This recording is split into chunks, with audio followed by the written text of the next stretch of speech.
Message for today. We have the end, Gita, the absolute truth, the joy of friendship.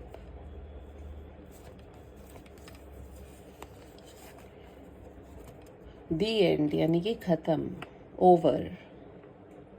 और जीवन का ये चक्र भी कुछ ऐसा ही तो है, चाहे वो जीवन हो, चाहे वो हमारे रिश्ते हों, हमारी सोच हो, हमारा कोई लक्ष्य है, एक ना एक दिन तो वो ख़त्म होता ही है, या जब हम हमारी मंजिल पर पहुंच जाते हैं तो वो एंड हो जाता है। और कहीं ना कहीं हम इस सत्य को यदि मान करके चलते हैं कि असली सत्य तो यही है कि मौत सबको आनी है, लेकिन हम जब तक हमारे साथ कुछ घटता नहीं है, हम उस चीज़ को समझ नहीं पाते हैं। हमारे आसपास लोगों के साथ में हो रहा होता है, तब भी हम थोड़ा सा दुख मना करके और अपने घर वापस चले जाते हैं। Ending is the new beginning, definitely, क्योंकि कोई चीज़ जब समाप्त होती है तभी एक नई शुरुआत भी होती है। तो इसके दो मतलब हो सकते हैं। सबसे पहला तो ये कि जो मृत्यु है वो सत्य है, और दूसरी बात कि जीवन में जब कुछ खत्म होता है तो एक नई शुरुआत भी होती है।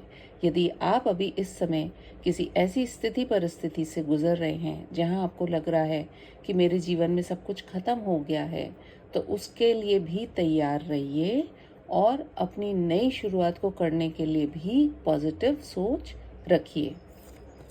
Gita, the absolute truth. जो आपसे कहा जा रहा है, जो आपसे मांगा जा रहा है, जो आपकी स्थिति है अभी, उसी को एक्सेप्ट करिए और अपनी ड्यूटी को परफॉर्म कीजिए। यदि आप अकेले खड़े हैं तो ये मत सोचिए कि मेरे साथ में कोई नहीं खड़ा। आपके साथ में परमात्मा खड़े हैं, और जब परमात्मा ही आपके साथ में खड़े हैं तो आपको किसी और की आवश्यकता ही क्या है। इसलिए अपनी ड्यूटी कीजिए। और गीता जो है, यदि आप पढ़ सकते हैं तो उसको पढ़ने से भी आपको काफ़ी सारे सत्य पता चलेंगे और समझ में भी आएंगे। The Joy of friendship. दोस्ती सबसे बड़ा गिफ्ट हो सकती है, या बल्कि होती ही है। यदि आपके पास कोई दोस्त है तो आप बहुत लकी हैं, और यदि आपके पास कोई दोस्त नहीं है तो आप प्रभु को ही अपना दोस्त बना लीजिए। जब आप उनको अपना दोस्त बना लेंगे तो आप ये देखेंगे कि आपके जीवन में बहुत सारे जो इश्यूज़ हैं उनका जवाब आप जैसे जैसे उनसे मांगेंगे वो आपको देते चले जाएंगे।